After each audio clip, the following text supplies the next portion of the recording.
আসসালামু আলাইকুম গাইস, সবাই ভালো আছেন? আমিও আপনাদের দোয়া অনেক ভালো আছি। আমি দাম্মাম শহরে আল জুবাইল এলাকা। তো রাতের বেলা এশা নামাজের পরে একটু বের হয়েছি। তো আমার সাথে যে সহকর্মী ভাইরা আমার আছে আমাকে বললো, ভাই চলো একটু বের হয়ে যাই। তো আমাদের ক্যাম্পটা তো অনেক বড়।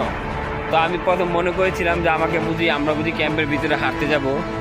তো তারা ক্যাম্পের ভিতরে হাঁটার কথা বলে আমরা তো ক্যাম্পের বাইরে চলে আসছি, মেন রোডের কাছে দেখেন।